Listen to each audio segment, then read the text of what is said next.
Guigui sait que si le fait est avéré, il donnera une occasion rare aux scientifiques d'étudier le mystère génétique entourant une telle mise bas.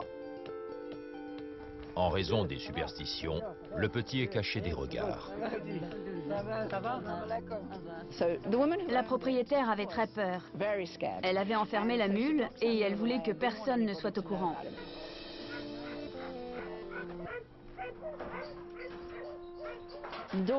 La porte avait été soigneusement fermée avec des fils de fer qui la...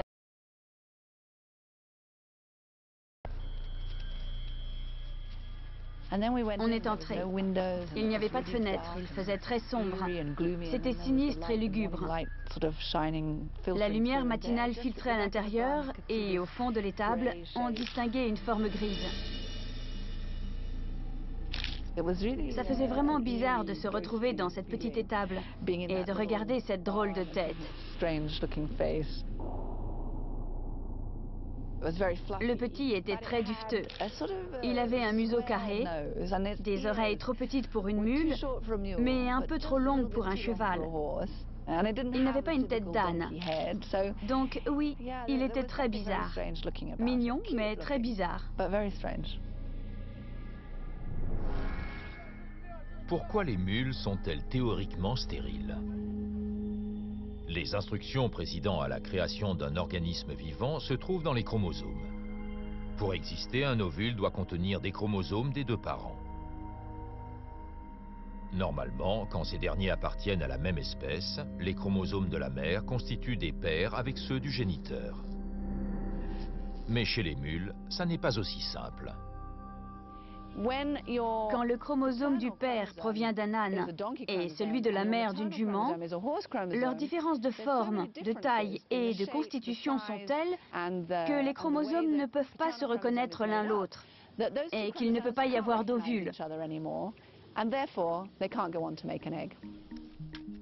Si Guigui peut déterminer qui sont les parents du jeune animal, elle aura la preuve que cette mule a, contre toute attente, créé un ovule fertile. J'ai fait une prise de sang et une biopsie. J'ai envoyé ces échantillons à une université anglaise et à celle de Rabat.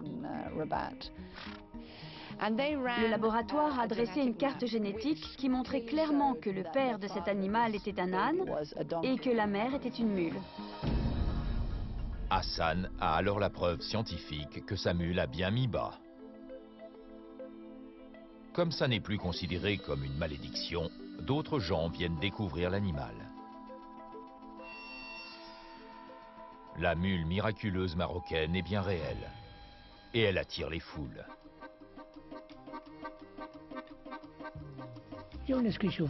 Des gens sont arrivés de tout le pays, de Fès, de Meknès, de Rabat, de Kémisset, pour voir la mule qui avait mis bas. Je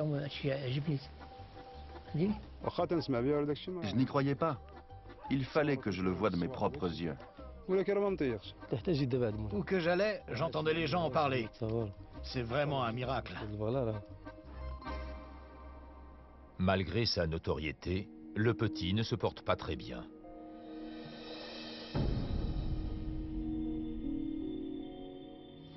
Malheureusement, un an plus tard, il est mort subitement. On l'a appris qu'un jour ou deux après, et on n'a pas eu le temps de pratiquer une autopsie. Ce décès empêche les scientifiques de procéder à d'autres analyses génétiques.